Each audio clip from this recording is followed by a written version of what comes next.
speaker, who is Doug Knight, the director of alternative, I figured that was the word, sentencing for the Queens DA's office. And Doug is here to speak about recreational marijuana, right? Correct. And its effects, like the effects that legalizing marijuana could have, et cetera, et cetera. So I'll just leave it to you then. Thank you very much, and thank you all very much for coming out this evening. Just a little bit about myself. My name is Doug Knight, and I've been in the capacity of the Director of Alternative Sentencing for the past 18 years and going on my 19th year. And prior to working in the Queens County District Attorney's Office, I worked in the substance abuse field. I actually grew up in Far Rockaway, Queens. I went to Far Rockaway High School, graduated so many years ago, went to Long Island University, and I have a master's degree in criminal justice, and I am also a licensed substance abuse therapist. And I've been in this capacity of providing alternative to incarceration programming for the past 31 years. So back in 2001, when I was selected to head up the alternative sentencing unit of the Queens County District Attorney's Office, we had very few treatment alternatives.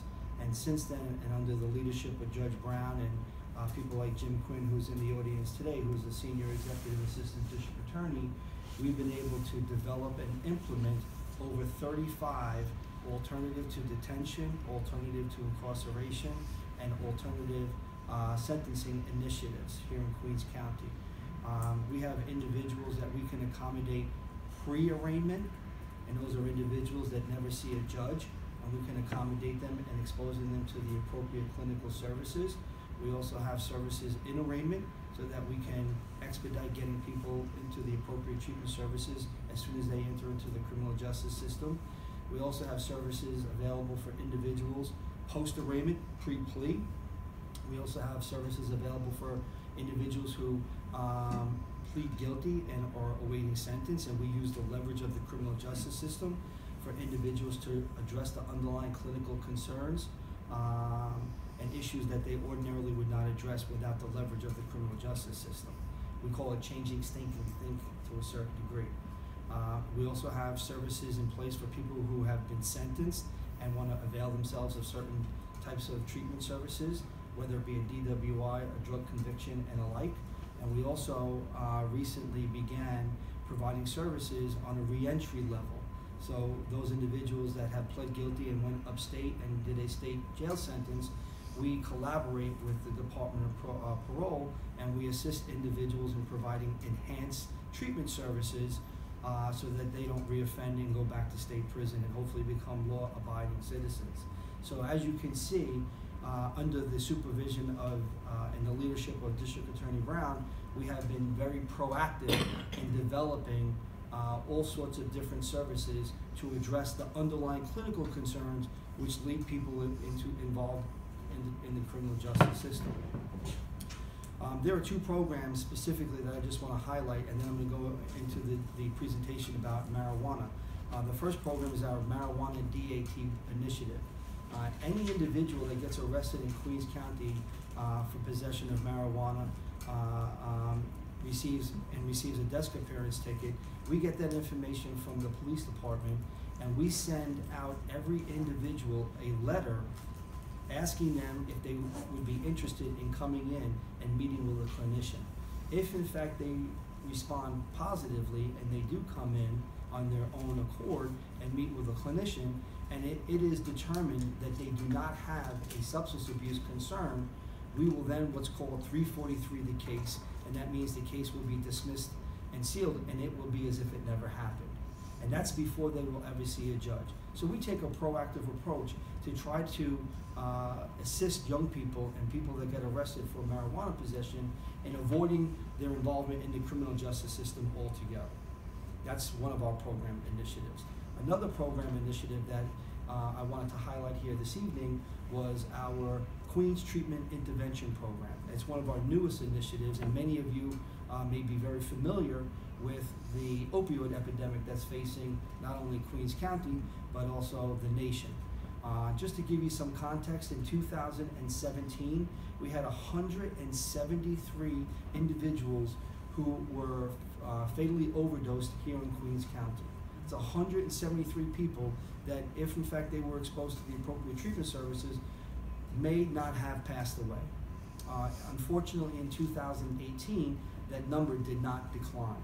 In 2018, we had 240 individuals who unfortunately were exposed to a fatal overdose and unfortunately passed away. As a result of this opioid epidemic, again under the leadership of Jim Quinn, Jack Ryan, District Attorney Brown, we developed the Queens Treatment Intervention Program, where we have 3 dedicated full-time staff who all they do every single day is to reach out to those individuals that are arrested for low-level possession of substances, usually opiates, and we take a proactive approach and try to engage them in the appropriate clinical services with the understanding that if they comply with the treatment recommendation, eventually the case will result in what's called an ACD. And for those of you who do not know what an ACD is, it stands for an adjournment and contemplation of dismissal, which means that after a 6-month period of time, usually the case will be dismissed and sealed. So since we started this Queens Treatment Intervention Program, and we have an acronym for it, it's called QTIP, and people don't forget the acronym on a regular basis. So since we started this program, we've been able to engage over 200 criminal justice involved individuals and have them evaluated by an OASIS licensed treatment program. And an OASIS licensed program stands for the Office of Substance Abuse and Alcoholism Services, and it's the state licensing agency. And some of you may be familiar with Samaritan Village, the old Daytop Village, and the like. And so we use evidence-based programs in order to facilitate these assessments so that we can objectively assist people who are in need. And we know that we're targeting the appropriate population because only 12% of the individuals that have been evaluated thus far have been determined not to be in need of treatment. So 88% of the people that we've been involved with in identifying as eligible for QTIP have actually availed themselves of a treatment assessment and engaged in treatment and had the case result in an ACD.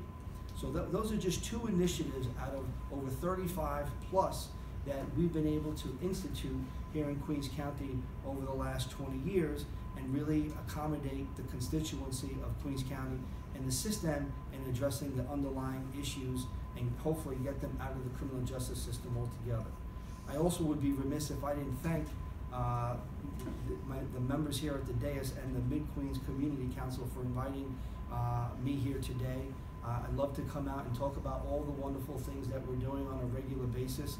We are the best kept secret in Queens County as far as providing alternative to incarceration services. So, marijuana. What is marijuana? What is THC? And I'm getting a little bit older, so I have to start wearing my glasses to read, so you'll have to forgive me. But THC is tetrahydrocannabinol, is the chemical responsible for most marijuana's psychological effects. It's the chemical that gets individuals high. Cannabinoid receptors are concentrated in certain areas of the brain and associated with thinking, memory, pleasure, coordination, and time perception. So when people are smoking marijuana, it's having an adverse effect on their cognitive abilities, and certainly these are individuals that we don't want behind the wheel of a car, to say the least. Okay, so that's what THC is. When talking about marijuana and talking about THC, we also have to talk about CBD. Many people are not familiar with the term CBD. It's very popular in health food shops or stores. It's also very, very popular across the rest of the United States.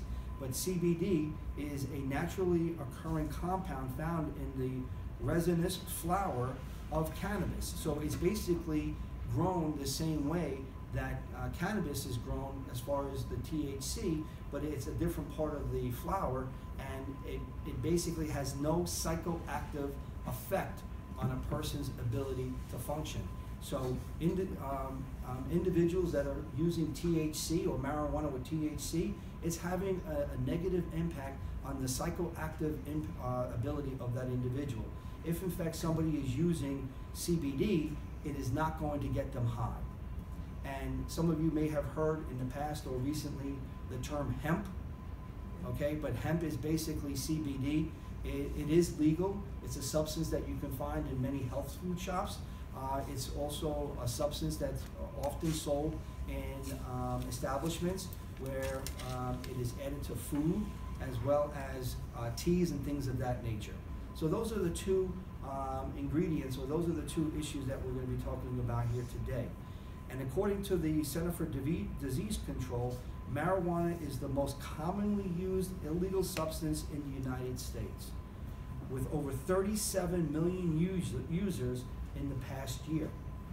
And if in fact we legalize marijuana for recreational and commercial use here in New York State, that number will increase significantly. What are the different ways of using marijuana and cannabis? Each of the substances can be used in pill form, capsules, dabbing, which is basically like smoking crack cocaine, because in order to dab, you have to use a propane torch to light the substance as you put it into a pipe. You can use a bong, which is a long or usually a tall glass apparatus that has water in it. You can smoke it in a bowl, and a bubbler, which is a combination between a bong and a bowl. You can smoke it in joint form, blunts, edibles, which I'm going to talk about a lot this evening, oils, vapor pens, sprays. You can actually take THC in a spray form and put it on your salad as salad dressing. Drinks like Gatorade and other non-soda beverages, you can add THC to that, as well as soda. Topical creams, patches, you can actually get a THC patch, and the THC will be absorbed through the cells of the body. You can also get THC in gum form, crystals, like those little Listerine tablets that you can put on your tongue and then they immediately evaporate. You can get those in THC form, and you can get them in soaps and other hygiene products. So there is an endless number of ways in order to consume products with THC in them. Well, I never heard of growing up as a joint. No. Exactly, yeah. Okay. And a bomb, yes. Yeah, that's true, yeah. Marijuana use today is not like it was some 20 and 30 years ago. The level of THC in marijuana is much greater Probably, yeah. than in the past. For example, 30 years ago, the average THC in plant was about 1%. Today, the minimum average in products is 10 times what it used to be. Wow. And edibles, which is a very popular way of getting high, can have up to 80 to 90% THC per serving. So if in fact you get a candy bar that has THC in it, there's a good chance that 80 to 90% of that candy bar may be THC. And if in fact you take a candy bar that has THC or some other form of edible, could be a cookie, it could be a gummy bear, it could be a wide variety of different things, and you ingest it, you do not automatically and immediately feel the effects. So what happens is that many people will eat 2, 3, 4 candy bars. So over a period of time, they will become very, very high, and not only will they become high for in a period of time, but the time period will be extended over hours, if not days. So people who are going to be ingesting products that have THC in them are going to be adversely affected by that product. When transported, marijuana loses a lot of the THC in it. So often now, people are becoming well versed in growing marijuana in hydroponics. So people are becoming very knowledgeable about growing marijuana in their own homes. and using hydroponics, because the sooner that you can use the product after it's reached its maturity, the more THC that you will have, and obviously the better the product that you will be able to use. Over the past year, we've been told that we should commercialize weed because it will lower incarceration rates, reduce crime, produce millions of dollars, if not even billions of dollars in tax revenue, and improve economic opportunity, especially for minority and low-income population. We've been told pot is not a gateway drug, and that the negative impacts on physical or mental health are outweighed by the positives of marijuana and CBDs. Ladies and gentlemen, all of these assertions fly in the face of science and the experiences of other states that turn weed into big business. So let's examine these issues one by one. Lowering crime. In 1977, a lot of people don't realize this, the state of New York passed the Marijuana Reform Act, which decriminalized private possession of small amounts of marijuana, punishable by a maximum fine of $100. So if you're here in New York City ever since 1977 and you have a small amount of marijuana in your pocket, you are not going to jail. You're not even going to be charged with a misdemeanor offense. You're going to be charged with a violation, and the maximum fine is $100. Ladies and gentlemen, I submit to you that we've already decriminalized it since the 1970s. Currently in Queens County, I can honestly say, and we have our senior executive here today who could hopefully corroborate what I'm saying here today, that I am unaware of anyone who is incarcerated for selling or possessing small amounts of marijuana. It's a false narrative and simply untrue. In Colorado and Washington State, since legalizing marijuana, the exact opposite has happened. Minorities are twice as likely to be arrested for marijuana and marijuana crimes.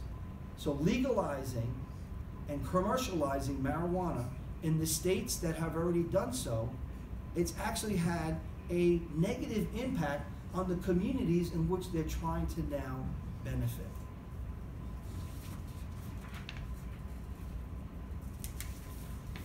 Listen to this, ladies and gentlemen. In Colorado, currently there are 223 McDonald's in the entire state. In Colorado, there are 332 Starbucks in the entire state. In Colorado, there are over 1,200 commercial and medical marijuana establishments selling the products that I just mentioned. So we were talking earlier about your neighborhood. I guarantee you that if commercial marijuana sales are legalized, they might be across the street here in Main Street, Queens Boulevard, all over the place, within walking distance for young people and alike.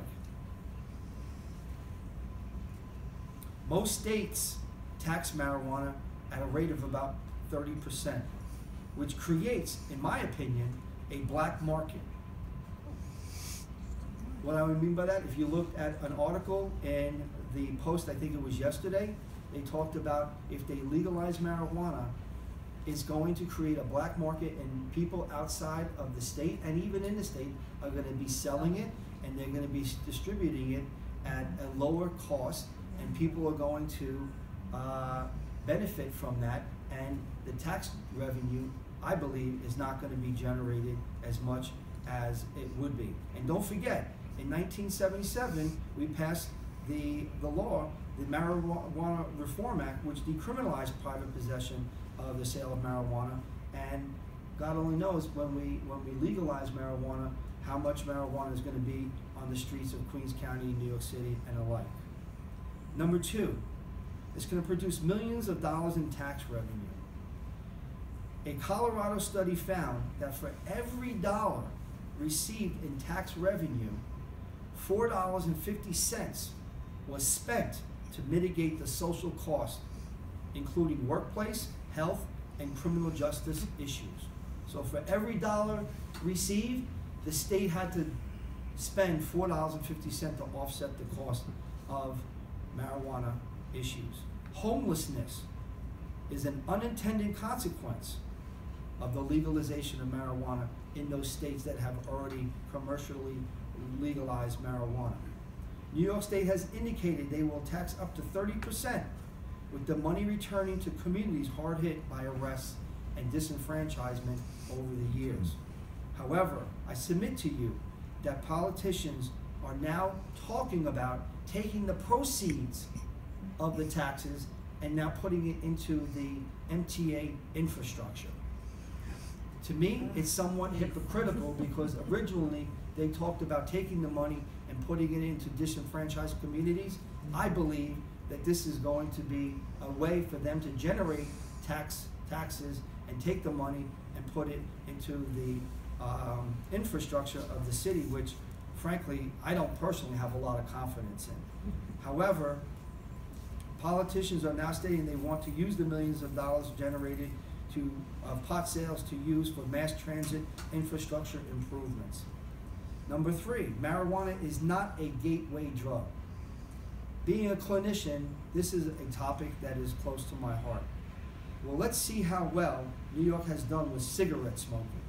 In 2000, the state imposed a Tobacco Control Program Act which spends millions of dollars each year to discourage young people from smoking.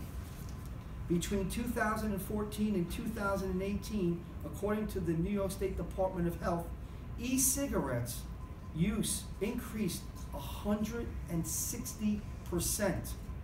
And most kids are now smoking odorless marijuana.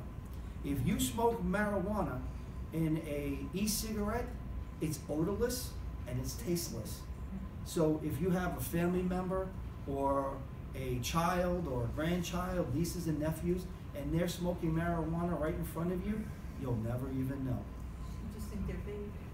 They're vaping. Yeah. And Wow. a prime example of the problem is currently underway at one Forest Hills High School, where the teachers are overwhelmed with marijuana issues on a daily basis. Schools are no longer suspending students across the city for being in possession of marijuana.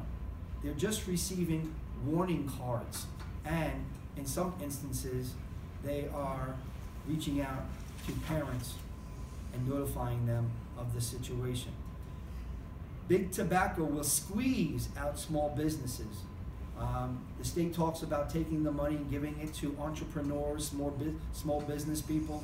I don't necessarily believe that that will be the case. For example, Altria, which is the big tobacco company, recently purchased Juul, a vape technology company, for $2 billion, which will allow them to corner the market and prevent others from financially benefiting. Additionally, with respect to marijuana being a gateway drug, all 62 county health commissioners contradict the governor and express caution when discussing commercial sales of marijuana. How many people here are familiar with Outreach Project? Outreach Project is an adolescent treatment provider here in Queens County. They house a minimum of 100 adolescents between the ages of 14 and 21. I've been dealing with this organization for the past 31 years. And in all the years that I've been dealing with this organization, I can pretty much guarantee you that every adolescent that's in that program has smoked marijuana prior to getting into the facility.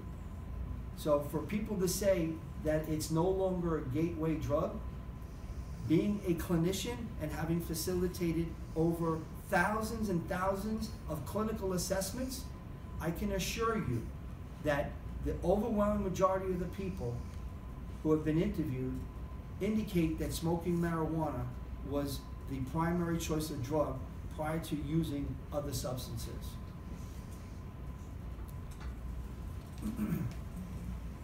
I personally would love for the governor or any other politician to meet with the parents of those young people that are in outreach project and ask them, what would the governor say to those parents, and say that marijuana is not a gateway drug. Let's switch for a moment and talk about crime victims. According to numerous criminal justice reports, most individuals arrested for violent crimes test positive for marijuana. Marijuana clouds judgment and causes people to participate in high-risk behavior. If legal and we legitimize marijuana, I am concerned that college-age women will experiment and smoke, possibly becoming a victim of sexual assault. I just read another article, it was televised, I think, on yesterday or over the weekend, where sex assaults on college campuses is on the rise. And I can only imagine if in fact we legitimize the commercial sale of edibles and smokables and vapor, people are going to be participating in this inappropriate behavior and consequently clouding their judgment and becoming victims of crimes. And I am the father of a recently college female graduate, and I certainly would never have wanted to receive that phone call from her saying that she was the victim of a sexual assault. The poster child of marijuana is an individual by the name of Joseph Beer. I don't think many of you here, if any of you know who Joseph Beer is. Joseph Beer is a 19-year-old male who was driving about 2-3 years ago on the 7th State Parkway, not too far from here. While under the influence of marijuana, he lost control of his vehicle. As I indicated earlier, marijuana affects your motor skills. He crashed his car going at a rate of speed over 100 miles an hour. And unfortunately, there were 4 other individuals in the vehicle who unfortunately passed away. And they were all between the ages of 19 and 21. So when people say smoking marijuana is a victimless crime, again, tell that to the 4 people who are now deceased because of one person's inability to exercise appropriate judgment and not smoke marijuana before getting behind the wheel of a car. Currently, the criminal justice system doesn't have the ability to adequately deal with driving while under the influence of marijuana. There is no objective test that can be facilitated to determine how high a person was at the time in which they were pulled over. The only way we can and are able to combat marijuana DWIs are through drug recognition experts. They're called DREs. Currently, in the entire state of New York, there are only 250 such experts. In the entire state of New York. And you figure if you get pulled over for a DWI while under the influence of marijuana, all hours of the day and night, you're going to have to double and triple those individuals, if not quadruple the number of DREs in order to identify people who are driving under the influence of DWI, of marijuana. Lastly, with all the problem-solving courts that we have in Queens County, and I indicated to you that we have some 35 or so, what do we do with individuals who get arrested and while in one of our problem-solving courts where you are required to maintain a level of abstinence, you now go and get a medical marijuana card? What do we do with individuals? We have a policy that people have to maintain a level of abstinence, no substance use whatsoever. So if somebody comes into the court and they now have a medical marijuana card, are we going to give them back their plea and have them go back to the original part where the case originated?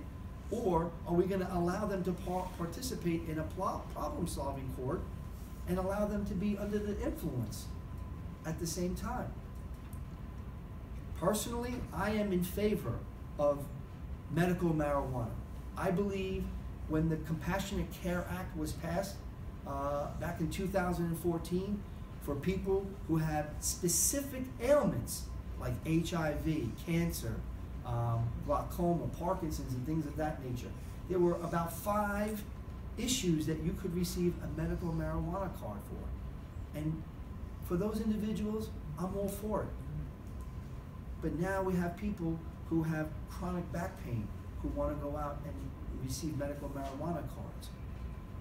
I can tell you, I've heard stories from participants in our problem-solving courts that all they need is $200 cash, and they can go and see a medical representative who will give them a medical marijuana card, and now they can go and avail themselves of smoking marijuana and using it for medicinal use.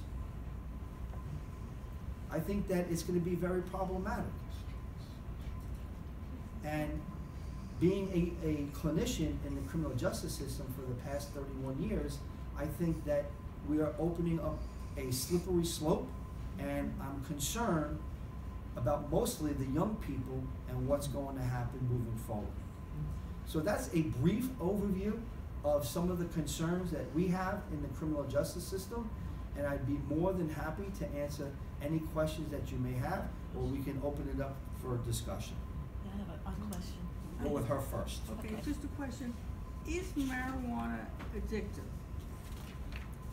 Based upon the DSM-5, yes. So, yes. When you smoke marijuana, if you discontinue, there are withdrawal symptoms that are associated with it. So based upon those withdrawal symptoms, it is considered to be addictive. And I submit to you and everyone here today that with the quality of marijuana and the THC, Quantity. and the quantity and the quality of the THC that's been increasing significantly, I suspect that there is going to be more and more withdrawal that's associated with it, irritability, anger, a lack of sleeping and things of that nature, and that's going to cause people to be more problematic, and consequently, yes, I do believe that marijuana is addictive. And not only do I believe it, I believe that it's within the DSM-5, and it's also recognized under the state as a substance that requires appropriate treatment and care. Yes, ma'am. Just a question. In states where it's legal now, I guess Colorado is one of them. Colorado, Washington, Oregon. Is there a legal age that you have to be able to buy it? Yes, 21. Both like drinking kind of. Correct. But like drinking, there's a lot of right, young yeah, people going for you. who are drinking while under the age of 21. But it is going to be required that you be a minimum age of 21 to purchase any of these products. The one problem that I see on a regular basis is that anyone, a young person, an older person, anyone can purchase edibles and oils and all marijuana products over the internet. Okay. So if you have a credit card, or you can get your hands on somebody else's credit card, you can purchase these products over the internet, and nobody's any wiser. And so those would be purchasing them from like these marijuana purveyors? Right? Sure, and then they're buying them in Colorado, they're buying them in Oregon, and all of these, all these online stores are establishments all across the country, and people are delivering them right to your door. Yes, sir. Are there any kind of scared straight programs? Because, like, for instance, with my 19-year-old daughter, I've sent her so many articles against smoking, against the non-THC, whatever that other one was. Right, CBD. Yeah, she's dying to buy that. It'll relax her. It won't let her. Well, but do you have anything that she won't believe the articles. I sent her interviews with doctors and Sure. whatever. Is there a scared straight? Well, one of the things that we've done over the past 20 years is really collaborated with young people in these treatment programs. And we go out on a regular basis and we speak to community gatherings similar to this, where there are a lot of young people present, and I have the individuals who are going through this process actually talk to them about the negative impact that it's had on their lives. And certainly, if in fact you want to collaborate with us and put together a forum where you want to gather many young people together, we would be more than happy to bring people who are currently in recovery and talk about all of the negative impacts that it's had on their lives. We're going to have to talk. Last summer I had a barbecue for voter registration. Got like 20 kids. Sure. 18 to 21 year olds Sure. there. Yeah. They know nothing about civics. Yeah. This would be a good follow-up. Certainly, and we have the relationships and the collaborations with these community treatment programs where we can certainly bring people around to talk about some of the negative consequences about smoking marijuana. Do you have a card? Absolutely, I'll Well, give it at to you the when we end. conclude. Yes, sir. Yeah, since the laws have changed, implementing the use of marijuana in Washington, you said, Oregon and Colorado, Yes. are there any statistics on automobile incidences, you know, before and after? Yes. It may not be related to marijuana, but is there any trend? Yes, all of the trends have demonstrated that automobile accidents have increased once they've passed marijuana legislation. By what degree? Do you have any It idea? varies from state to state, and if you're interested in specific numbers, all you have to do is Google the information, and you'll receive it. This is one of 2 folders that I have with respect to marijuana statistics Yeah. and the negative impacts that it's had on certain communities. Yeah, and if I may say one more thing. Sure. Watching TV and listening to radio, they interview celebrities who are addicted to drugs, and every one of these celebrities said they got into these heavy drugs through marijuana. That's where it all began. You're not going to get an argument from me. Right. Yes, sir. Okay, we have recreational drugs already in the form of nicotine, caffeine, alcohol. Now, apparently, a large percentage of the population is able to, use these drugs with a relatively normal lifestyle. So how would marijuana be qualitatively different from these other recreational legal drugs that we're already using? Well, caffeine is legal. Right. Okay. Obviously, we have alcohol, which is legal. Right. And one of the primary functions of my job description allows me to oversee all of the alternative dispositions with respect to DWIs.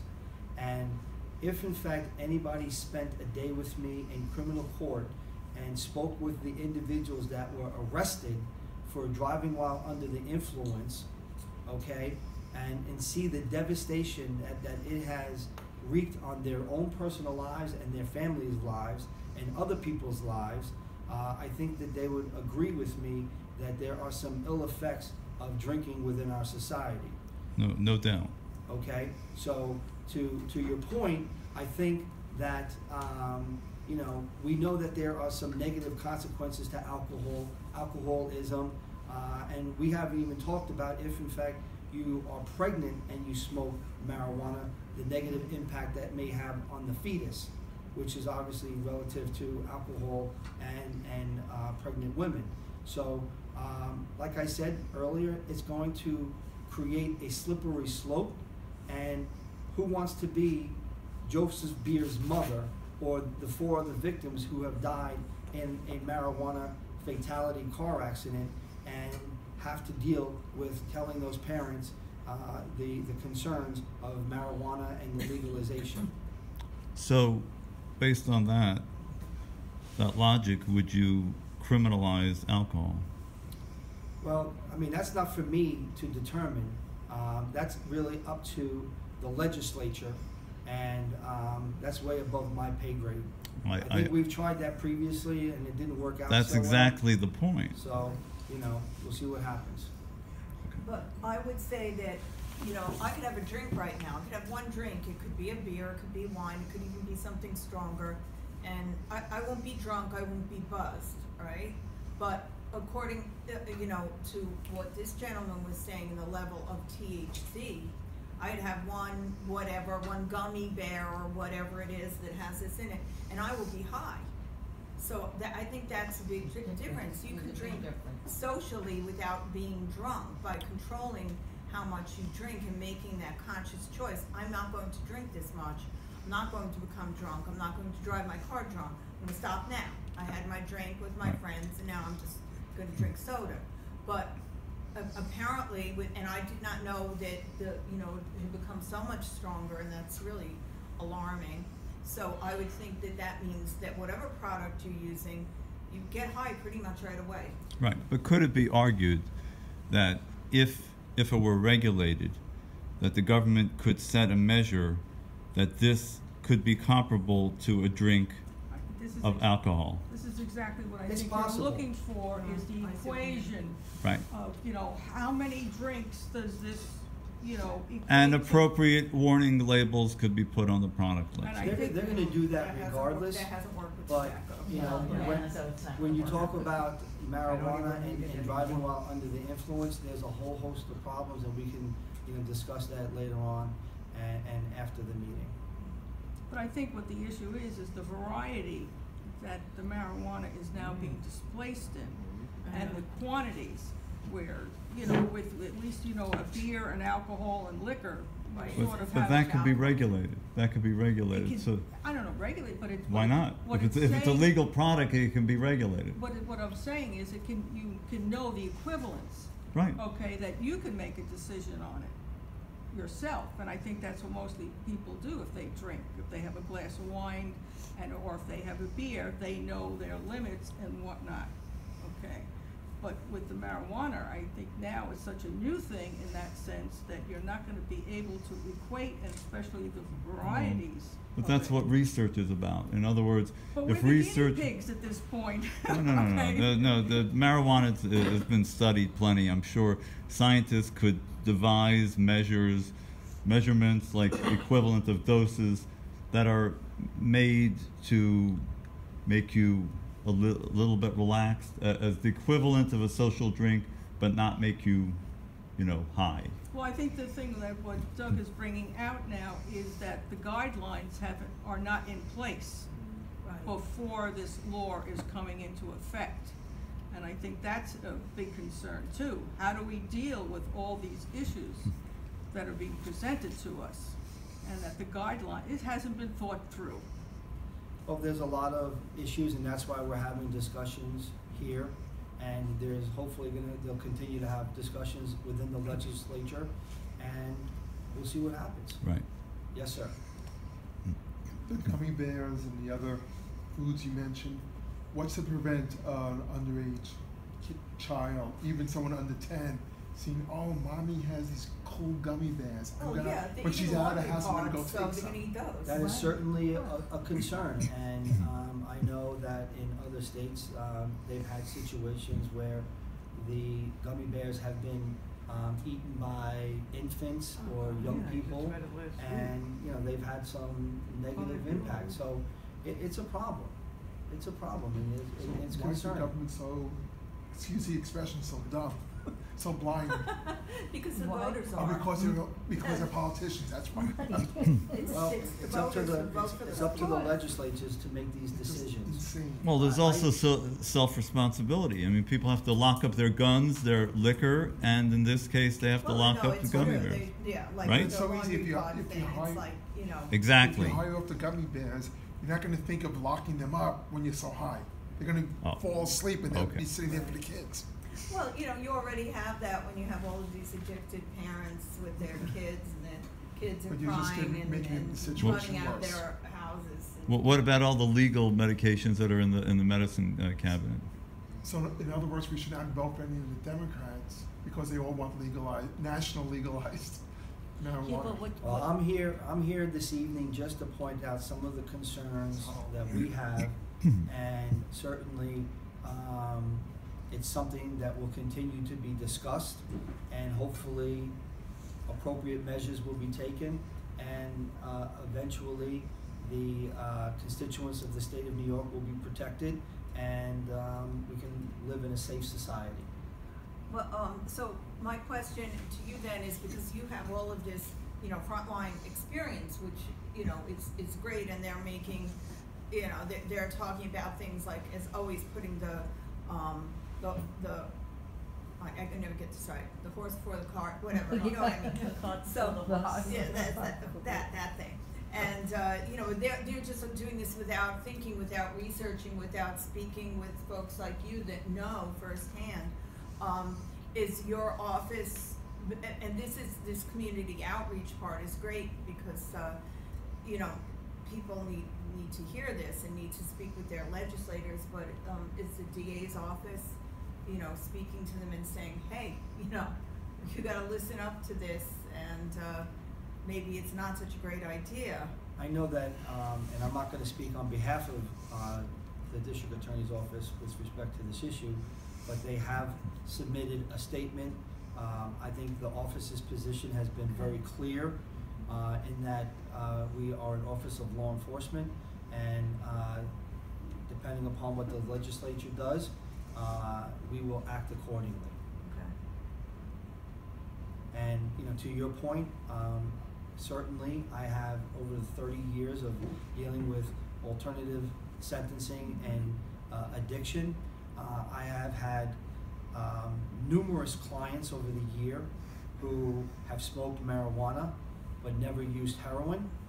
But I have had numerous, if not the majority, of the people that come to me and need opioid addiction and or have a heroin problem. Many of them have began their substance use with marijuana.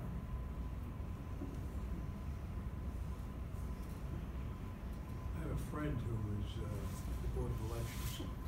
He's a conservative Republican, and he's for the legalization of recreational marijuana. And I said, why? He said, take a look when we had prohibition, a tremendous criminal problem. And then afterwards, when it was legalized in 32, 33, I forget the year, under the Roosevelt administration, everything cooled down. The criminal problem dispersed. People could drink. It was a terrible drink. I think excess drinking is terrible. I think it's just as bad as any other habituation.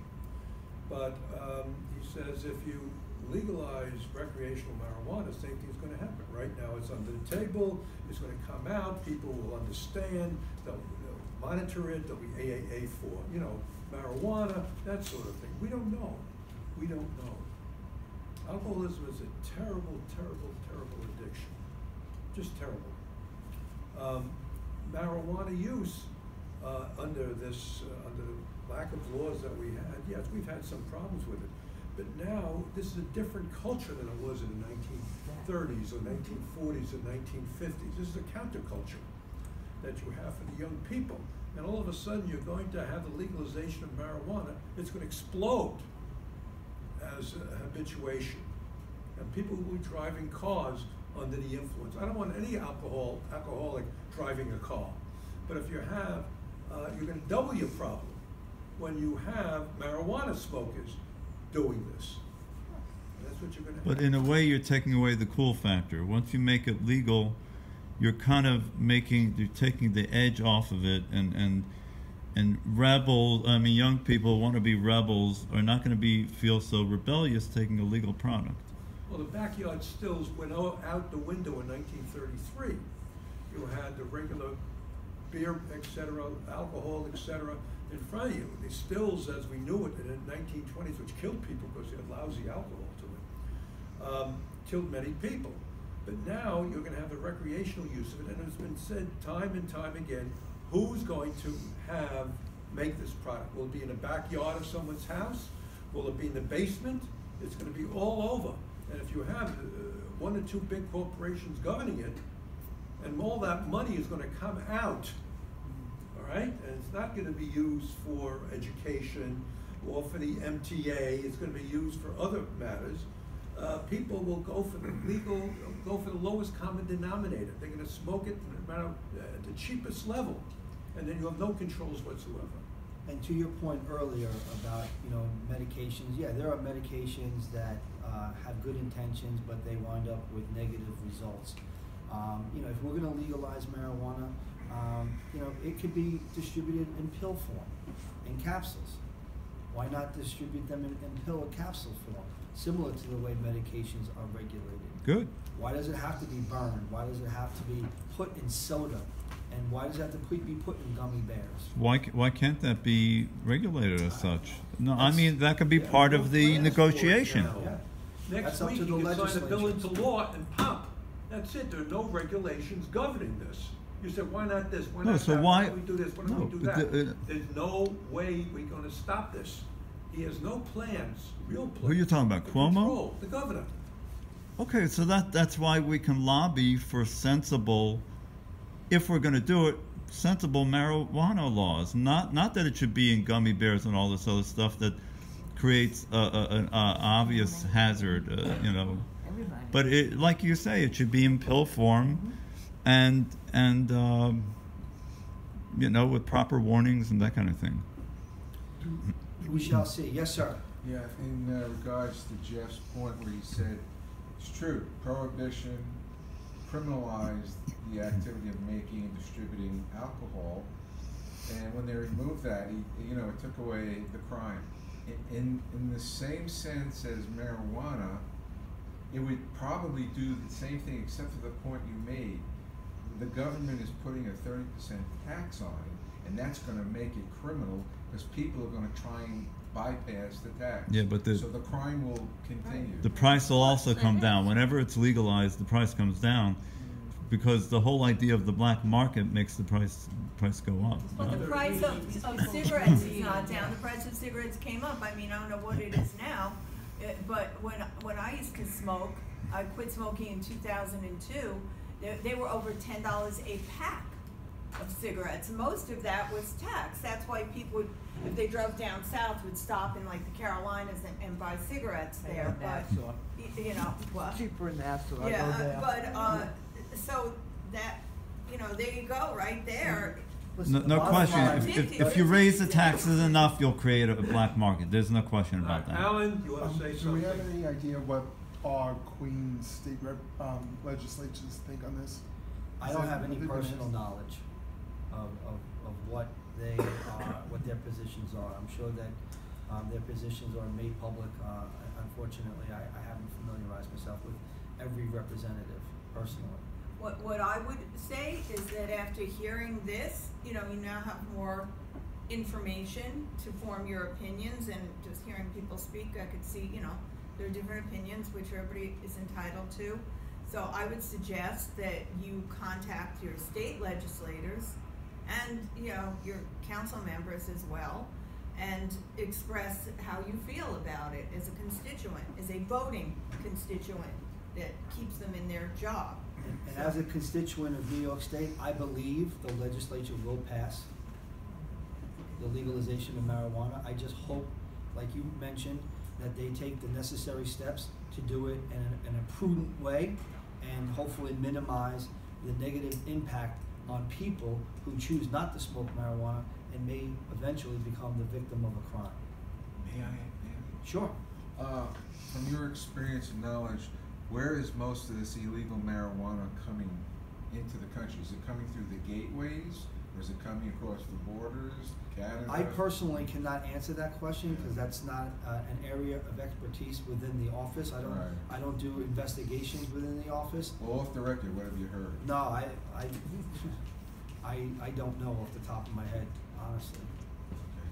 He's not a border patrol agent. Yeah, I'm not a border patrol agent. I deal with the individuals who get arrested and who have an underlying clinical concern, and we assist them in developing the necessary treatment plan to accommodate them and hopefully discontinue their involvement in the criminal justice system. Doug, isn't your office, I mean, isn't this the reform in place and working that these politicians are now bringing up, the social injustice? I mean, isn't your office a shining example of the process that's already working and in effect? I personally believe that under the leadership of District Attorney Brown, we have developed and instituted significant programs to accommodate those that are in the criminal justice system. For example, in addition or among all of the different services that we provide, we were the first, and I believe we continue to be the only district attorney's office in New York City that has an alternative high school that we run for disenfranchised young people who are involved in the criminal justice system. Since we have been in the business of providing education, and it's a collaborative relationship with the Department of Education, and again, under the leadership of District Attorney Brown, he has allowed me to become creative and develop individualized treatment plans that accommodate those that are involved in the criminal justice system. And we've been able to take over 300 criminal justice involved young people and have them participate in our alternative high school. And over the last 4 years, we've had the valedictorian within the New York City District 79 School District twice. So we're very, very proud of the ability to develop services to accommodate those that are involved in the criminal justice system. Where is this high Is that school? on Rikers? No, it's in Borough Hall.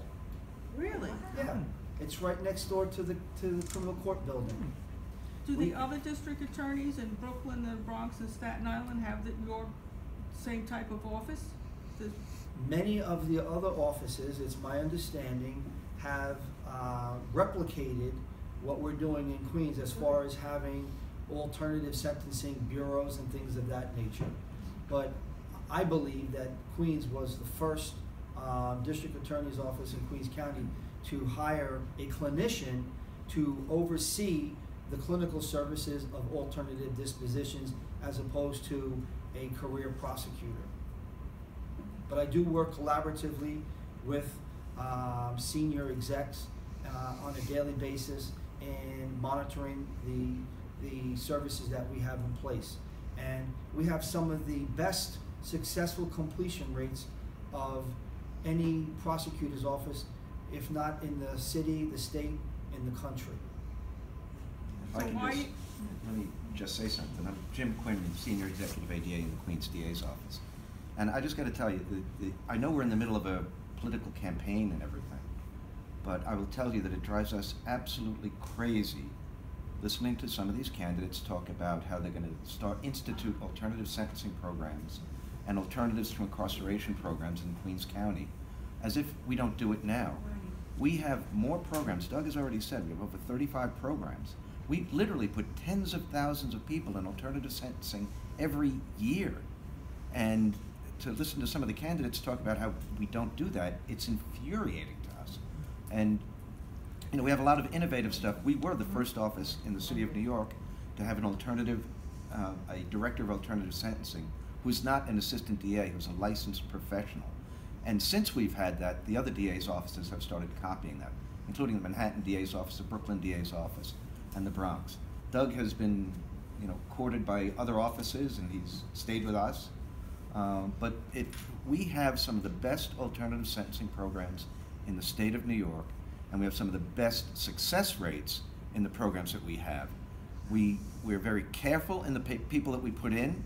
We're willing to take certain risks on the people that we take in, but the risk that we're taking is not always a risk for us, it's a risk for the people of the state of New York. So we have to be very, very careful in what we do and how we treat these people and how we put them into these programs. But it drives us crazy to listen to them talk about us as if we don't have any. And just so that you guys know, Queens County was the first borough in the city of New York to develop and institute a veterans treatment court. And since then a lot of the other boroughs have replicated a veterans treatment court. We were the first borough to implement and develop a human trafficking part.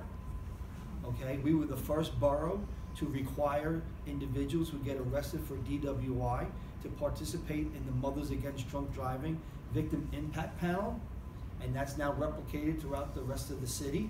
We were the first borough in New York City to require defendants who participate in conditional DWI dispositions to wear an ankle monitoring bracelet that verifies abstinence for 90 consecutive days. Okay, that's now replicated in other jurisdictions throughout the city. So Queens has been at the forefront of developing alternative to incarceration, alternative to detention, and alternative sentencing initiatives here in Queens County. And we're very proud of that. So why do we need these social justice crusaders when we already have the programs established? I can't answer that question. Yeah, you mentioned there's a high school. Where is it and what's it called? We call it Queens Court Academy, and it's in Borough Hall. And it's a collaborative initiative between the Borough President's Office, our office, and the Department of Education. Mm-hmm. And the amount of success that we've had is unbelievable. We have taken disenfranchised young people, many of which smoke marijuana, and we have turned their lives around to make them productive members of society. Many of them have gone on to furthering their education after graduation. They've gone on to culinary programs, they've gone on to college, vocational schools, and in the military. And but not for our Queens Court Academy, I submit to you that those accomplishments would have never been achieved. Who finances that program? It's a Department of Education initiative. It costs nothing to run the program, because these are individuals that are entitled to a Department of education. So instead of them going someplace else, we accommodate them on a daily basis. Yes, sir. I've been to many speeches by the candidates. I actually just met with one of them today, and this school's never mentioned. No, none of this is mentioned. None of this is mentioned. So why do they act so dumb to the topic? I mean, it's like they say there's no alternative sentencing. There's none of this, none of that. It's like, yes, there is. We'll try to get the word out. No, but exactly. We established the school back in 2010. Have you been interviewed for any newspapers to get the word out to the public that excuse my language, but what the candidates are saying is a lot of BS? I personally have not been interviewed by any. Would you be willing? I'd have to consult with my supervisor. I've invited Mr. Lasak to my next political club meeting, JFK Club. He was supposed to come to our last meeting, but there was some confusion as to the feelings because the whole organization had been from Melinda, blah, blah, blah, blah. So, Jeff, I will not be there. So I went to Mike Reich, a big pageant, big assistant to nobody now because Brown is gone. And he said, well, it's up to you people. If the leadership of your club wants it, and Melinda got word of it, and she came running into the meeting, did somersaults about this, that, and alternative things. Just wonderful. She was so frightened that someone else would have a contrary view to us. So I think I will invite Mr. Lasak to come to the meeting and to discuss his years, the DA's office, and the alternative sentencing that they have at that particular point, and we'll make an announcement. I did make the announcement. He was a candidate for district attorney. He's more of the judge's office is a little bit different than the other borough offices. District Attorney of Manhattan allows turnstile jumping. Oh, let them go ahead, jump over the turnstiles. Who cares? You know, we're losing about $100 million in transit fares. 200. Judge Brown disagrees with that. He says it's like the broken windows theory, which Rudy Giuliani fought for, said if you stop the guys who are doing your windows outside the tunnels and you stop the people at the lowest levels, they'll go ahead, and if you stop them at that particular point, you will also dissuade other people from more serious crimes. And it worked out in the Giuliani administration. What we have over here, turnstile jumping is a joke to him. Let him do it. Or, as the principals of the school say, let him smoke their marijuana in the halls. And I just want to conclude by saying that I am not a politician. Thank God. I am non-political. With that said, I am in the business of helping people change their lives. And I've spent the last 31 years in enabling people who are disenfranchised, involved in the criminal justice system, and empowering them to make the necessary changes so that they can live the American dream. And that's basically what I've done, and I hope to continue to do for many more years to come. So when you ask me about politics and things of that nature, that's not what I'm here to talk about. I'm here to talk about what we do on a daily basis to empower people to make the positive changes necessary so that they can live productive lives and that society can be better off. So with that, I just want to thank all of you for coming out this evening and having me and listening to me, because my kids don't listen to me, my wife doesn't listen to me, my dogs don't listen to me. So thank you very much for spending a few minutes with me and listening to what I had to say. Thank you very much.